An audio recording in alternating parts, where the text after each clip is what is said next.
Hi மக்களே, அனைவருக்கும் இரவு வணக்கம். எல்லாம் சாப்பிட்டீங்களா? நாங்கள் சாப்பிட்டாச்சு. இன்னைக்கு பாருங்கள், இன்னைக்கு என்ன வேலைன்னா நீ பூ கொட்டுறத வேலைங்க. வேலைக்கு வந்துட்டு வீட்டுடைய எல்லாம் முடிச்சாச்சு. முடிச்சுட்டு இன்னைக்கு வந்து பூ கொட்டு காலையில் வாங்கி வச்சுட்டு போனாங்க. வாங்கி வச்சு போகிற பூவி மொக்கை வாங்கி வச்சுட்டு போயிருந்தேன். அழகாக விரிஞ்சிச்சு பாருங்க, முல்லைப்பூ. நாளைக்கு ஓட்டு போடும் இல்லைங்களா? பிள்ளையும் பேத்தி வருவாங்க, அவங்களுக்கு கட்டி தரலாம். அதனால் நீ கட்ட போகிறேன், வாங்க கட்டலாம். நம்ம 3 தான் வச்சு கட்டுவோங்க ஃப்ரெண்ட்ஸ். 3 வச்சுங்க, மேலே 3 வச்சுட்டு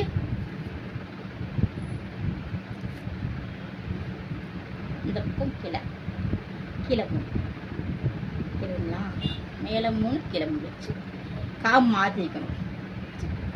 போட்டு 2 சுற்று போட்டு ஃபஸ்ட்டு 2 சுற்று போடும் போட்டு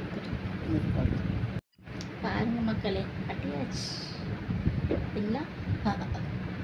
20 ரூபாய்க்கு எவ்வளோ பூ பாருங்க. 2 முழம் இதில், இது 2 முழம், இதில் 1 முழம், மொத்தம் 3 முழம் 20 ரூபா தானுங்க. இதே நம்ம கட்டின பூ வாங்கினோம்னா இதே 100 ரூபா சொல்கிறாங்க. இல்லைங்களா? நமக்கு 80 ரூபா லாபம். உட்காந்து கட்டினா நம்மளுக்கு லாபம் தான் இல்லைங்களா? ஃப்ரெஷ்ஷாக இருக்க பாருங்கள். இந்த பூ வந்து நம்ம என்ன பண்ணணும்னா, துணி எடுத்து ஈரம் பண்ணிட்டு அழுங்காப்பில் இது மேலே வச்சுட்டு வச்சுக்கோங்க. தண்ணி அப்படியே ஈரத்துக்கு அப்படியே ஃப்ரெஷ்ஷாகவே இருக்கும். சுற்றி வச்சுக்கணும்.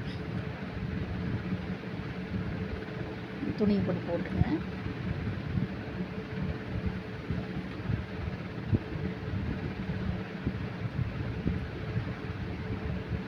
சுற்றி வச்சிட்டோம்னா அந்த ஈரத்துக்கு வெயிலுக்கு அப்படியே வாடாமல் ஃப்ரெஷ்ஷாகவே இருக்கும். நாளைக்கு வச்ச வரைக்கும் ஃப்ரெஷ்ஷாக இருக்கும். துணி அப்படி சுற்றி வச்சுக்கோங்க. மேலெல்லாம் மூடி வச்சுட்டேன், கவரில் போட்டு வச்சுக்கோங்க. அப்படியே ஃப்ரெஷ்ஷாக இருக்கும். ஃப்ரிட்ஜ் இருந்ததுன்னா ஃப்ரிட்ஜில் வச்சிடலாம். ஒரு பாக்ஸில் போட்டு, நம்ம ஃப்ரிட்ஜ் இல்லைங்க போட்டில், நாங்கள் கவரில் தான் போட்டு வைப்பேன். அப்படியே கவரங்காப்பில் வச்சிடலாம். இல்லை சும்மா கூட வைக்கலாங்க. அப்படி வச்சிட்டோம்னா அப்படியே அழகாக இருக்கும். அது கவர்லேயும் போட்டுக்கலாம், அப்படி சும்மா கூட வச்சுக்கலாம். அந்த ஈரத்துக்கு வந்து இந்த பூ வந்து ஃப்ரெஷ்ஷாகவே வாடாமல் ஃப்ரெஷ்ஷாகவே இருக்கும்.